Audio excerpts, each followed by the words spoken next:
Только вчера я сказала, что я уже давно хорошо себя чувствую. Я уже как будто бы жила в гармоничном состоянии длительное время. Ну, вроде бы вчера ничего не происходило особенного здесь, на Сатсанге. Но у меня ум как будто бы взбесился. Я не замечала раньше такого количества мыслей. Или это просто поднимается какая-то еще новая волна, я не понимаю. И эмоции тоже. Я сейчас ехала абсолютно спокойно. Мне было очень хорошо. Я слушала мантры. И вдруг опять что-то как будто из прошлого.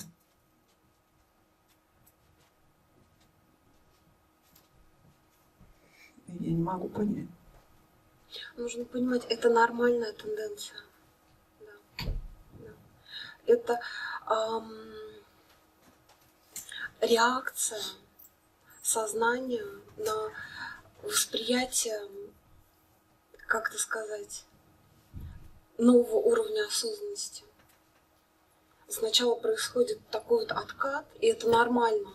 Может такое происходить. И со многими действительно такое происходит. Затем, чтобы впоследствии сознание уже устаканилось на более высоком уровне восприятия. Это вот такая реакция просто вот на, можно сказать так, усвоение таких вот более глубинного осознания. Опять пришла эта мысль, доколе это все будет продолжаться. Сколько можно ходить, сколько можно все это вот слушать. Я могу теоретически все это то же самое рассказать. Но в свое время Пападжи, когда искал своего мастера, он приходил к каждому и говорил о том, что покажи мне Бога. И если мастер не мог показать Бога, он уходил.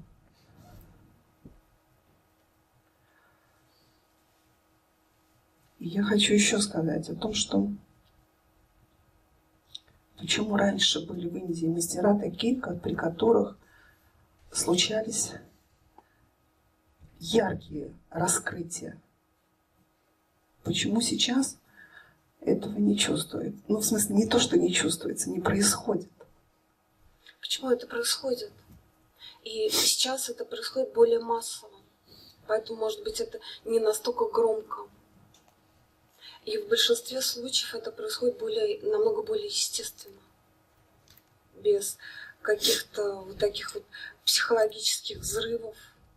Вот, и так далее. И это именно сейчас сознание людей уже намного более адаптировано и готово к восприятию. Именно поэтому это не происходит с таким грохотом. Вот. И это уже дошло и до Европы, и не только Азия. И еще такой момент, у меня приходит мысль. В свое время я была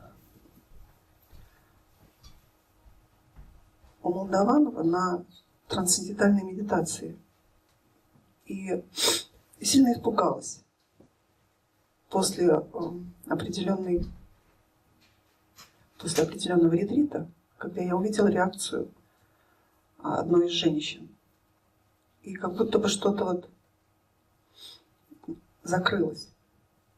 Может быть, вот этот страх, он сидит и не дает.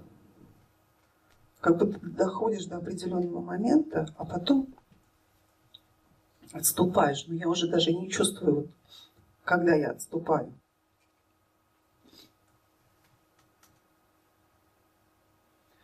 Реакция была чуть ли не сумасшествие, поэтому я очень сильно испугалась в тот момент. Вам нужно понять, то, что вот это вот ваша интерпретация и вот ваши ощущения, все ваши мысли, все, что вы считаете по этому поводу, это всего лишь выдумки ума. Для того, чтобы вас, наоборот, как можно дальше отодвинуть. И, конечно, именно здесь и подключается ум, чтобы напугать, чтобы увести, чтобы вергнуть сознание вот именно вот в такие вот негативные эмоции, чтобы оттянуть этот момент как можно дальше.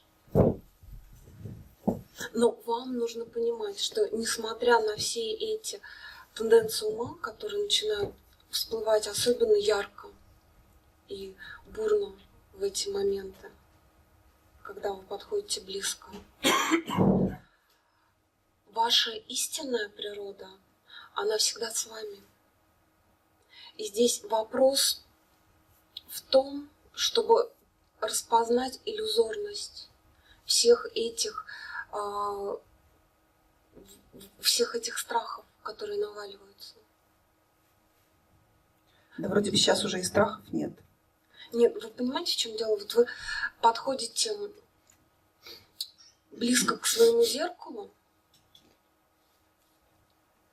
и как только есть вероятность, что вы себя увидите, вам ум сразу же начинает вас трясти вот в такие эмоции. Нужно понимать то, что это просто провокация ума. Просто провокация. И как только вы начинаете осознавать, что это, так сказать, не какое-то вот естественное проявление, там, я не знаю, жизни и так далее, а то, что это просто увод из настоящего. Правильно? Потому что когда вы испытываете вот такие вот эмоции, как правило, человек сразу же отождествляется с ним, вам трудно удержаться в равновесии, в осознанности, в настоящем. Но как только вы начинаете распознавать, что на самом деле это, можно так даже сказать, что это некое сопротивление такой вот материи или инертной части вот ума, чтобы вас просто оттянуть. И вот как раз здесь вам нужно глубоко погрузиться в распознавание источника вот того, что вы сейчас переживаете. И в данном случае, может быть, даже недостаточно просто наблюдения, а вам нужно в прямом смысле слова распознать, докопаться до той точки, из которой исходят все эти эмоции. И когда вы ее увидите, вы поймете, что это все творимо, это просто фантазия. И в реальности за вот этими вот эмоциями ничего не стоит.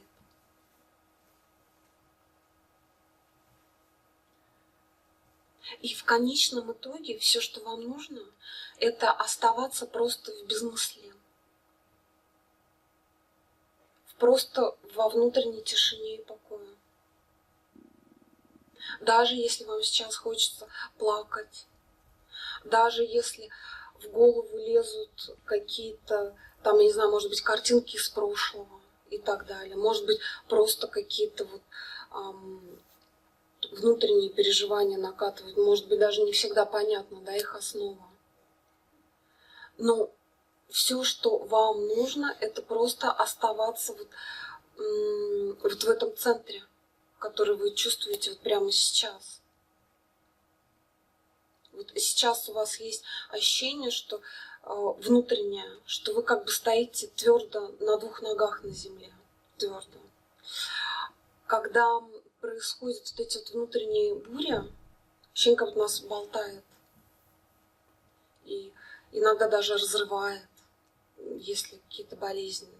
Вот вам нужно всегда возвращаться к этому внутреннему покою, к ощущению внутренней непоколебимости. и того, что вы, чтобы какие бы эмоции на вас не наваливались, вспоминайте о том, что на самом деле вы всегда стоите твердо в равновесии. И из этого непоколебимого внутреннего равновесия просто наблюдать вот эти вот все поверхностные волны. Это все.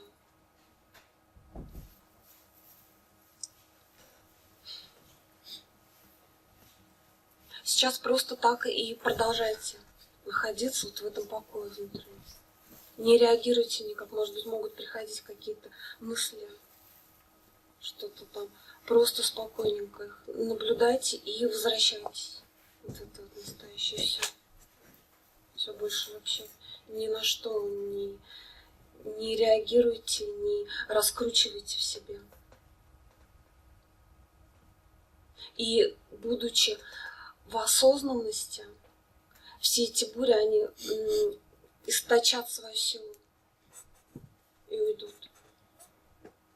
Это как раз вот эти вот тенденции ума, которые продолжают по инерции вот так вот бушевать. И им нужно... Ум не всегда сразу останавливается. Часто он продолжает двигаться по инерции. И это воспринимается очень часто особенно болезненно. Вот. И нужно это понимать. И как раз в эти периоды оставаться как бы внутри не раздирали бы, да, вот эти вот эмоции. Оставаться вот на двух ногах, твердо стоящий в своей осознанности, равновесии.